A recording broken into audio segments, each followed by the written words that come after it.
Hari ini dijadwalkan akan mulai dilakukan groundbreaking atau peletakan batu pertama pembangunan Jalan Layang Antapani, Bandung. Pekerjaan proyek yang diperkirakan memakan anggaran 40 miliar rupiah ini kira-kira memakan waktu 6 bulan. Dan rencananya jalan layang yang memiliki panjang 44 meter dengan tinggi 5,1 dan lebar 9 meter. Untuk mengetahuinya kita akan terhubung dengan rekan kita korespondensi CNN Indonesia dan Roby Sofwan Amin di sana. Silakan dengan laporan Anda, Roby. Ya, Lady dan juga Yuda. Pertama saya ralat dulu paket VO tadi, Lady, bahwa bukan 44 meter panjangnya, tetapi 700 meter. Dan memang hari ini rencananya akan dilakukan peletakan batu pertama groundbreaking flyover jembatan layang di Antapani yang melintas dari Jalan Terusan Jakarta sampai dengan ke Jalan Jakarta. Di perempatan ini. Nah, ini memang dibuat karena memang kendaraan di kawasan ini cukup padat sekali. Dan terkait dengan proses pembangunan ini, tentunya aktivitas warga masyarakat pengguna jalan sedikit terganggu ya, karena proses pembangunannya tepat di tengah jalan Jakarta dan nantinya juga di Jalan Terusan Jakarta juga akan dilakukan proses pembangunan yang rencananya cukup 6 bulan. Ini luar biasa. Karena sebelumnya untuk membuat flyover itu diperlukan 1 hingga 1,5 tahun.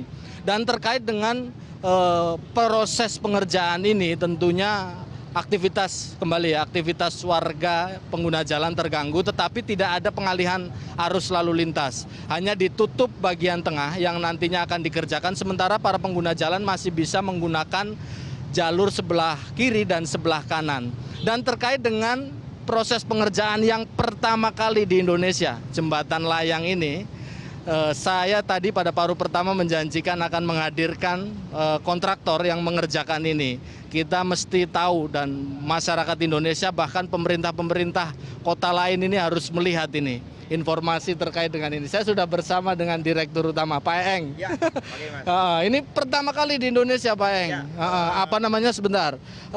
Bapak bisa melakukan ini sebelumnya belum pernah dilakukan. Teknologi seperti apa pengerjaannya, waktu sedemikian cepat, kekuatannya bagaimana, ini bisa dijelaskan. Oke, saya aja yang ya, Pak. baik, Mas, mungkin saya sedikit menceritakan kronologis untuk flyover Antapani ini ya.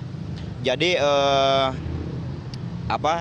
ini saya kira namanya kan pilot project, jadi ini sebagai prototype project yang nantinya juga akan menjadi proyek percontohan. Ya. Ini spesial mulai dari pengadaan.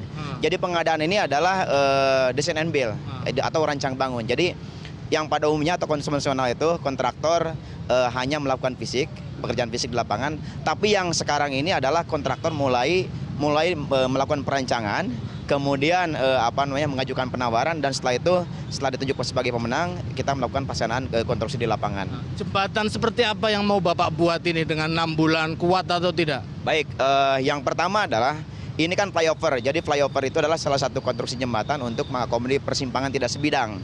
Jadi seperti di sini nanti mulai dari Jalan Jakarta ke terusan Jalan Jakarta itu nanti jalan layang di atas ya. Sehingga jalan yang Kircon, Ibrahim Haji itu nanti menjadi jalan di bawahnya. Nah, ini nanti yang akan saya pakai di sini pertama adalah teknologi timunan ringan. Ini terbuat dari beton, kemudian kita kombinasi dengan foam, sehingga ini berat jenisnya hanya 1/4 dari beton normal. Jadi beton normal ini berat jenisnya adalah 2,4 ton per meter kubik. Ini hanya 600 kg per meter kubik. Nah, ini yang membuat pertama dari sisi daya dukung tanah ini sangat memadai. Ya kan, jadi karena berat tadi hanya sepertiganya ya. Nah, kemudian yang kedua, kenapa ini saya bisa bangun lebih cepat dibandingkan dengan timunan tanah? Yang pertama adalah kalau timunan tanah itu kan kita perlu proses pemadatan. Kemudian perlu dinding penahan tanah samping kiri dan kanan. Nah, sementara di sini kita hanya dari molen atau dari mixer kita tuangkan, kita tidak ada proses pemadatan. Dan kita juga tidak proses pembuatan dinding penahan tanah. Jadi itu yang membuat ini bisa lebih cepat gitu, ini Mas. Untuk kekuatannya gimana? Ini kan belum pernah dilakukan. Apakah nanti jangan-jangan baru dipakai terus jebol gitu? Oke, nah dari sisi kekuatan ini kan sebetulnya sebetulnya dari dari sisi teknikal ini sebetulnya bukan barang baru. Iya. Tapi aplikasi di lapangan itu yang membuat jadi ini jadi barang baru gitu. Jadi secara teknis ke teknikal sipilan lah ini bukan barang yang baru, ini beton biasa. Cuman kita ini desi foam. Cuman memang ini kalau beton itu kan rata-rata katakanlah mungkin lebih dari 10 MPa, 20 MPa gitu ya. Ini hanya 0,8 atau kurang lebih 800 kPa kekuatannya. Tapi ini jauh lebih kuat daripada tanah. Ya, dan ini secara parsial, ini pernah diaplikasikan di lapangan. Misalkan untuk timunan ringan di Pangkalan Bun. Kemudian ada juga di daerah Cirebon. Jadi secara parsial nih sudah diaplikasikan. Cuman yang belum adalah kombinasi antara timunan ringan dipakai di flyover dengan corrugated steel. Seperti itu yang itu menjadi baru. Dan ini kan untuk proyek ini corrugated sendiri ini dapat hibah dari Korea. Ya, dari Korea. Jadi ini untuk implementasi di kita. Karena memang yang membuat flyover itu mahal dan lama sebetulnya karena konstruksinya berat. Itu yang bikin jadi lama. Nah, ini membuat konstruksinya lebih ringan, pekerjaannya lebih mudah dan otomatis harus lebih murah seperti itu. Baik, mudah-mudahan sukses 6 bulan kita sudah bisa normal, lancar ya. Ya, memang ini langkah baru yang dilakukan oleh Pusat Jalan dan Jembatan Kementerian PU, yaitu melakukan lelang tidak hanya proses pengerjaan tetapi dari mulai rancang sampai dengan bangun. Dan tentunya kalau ini berhasil, ini bisa dilakukan, diadopsi di kota-kota lain yang sudah mulai padat kendaraan untuk mengatasi persoalan kepadatan di perlintasan sebidang. Kembali ke Lady dan juga Yuda. Baik, terima kasih Roby Sofwan Amin atas laporan Anda dari Kota Bandung, Jawa Barat.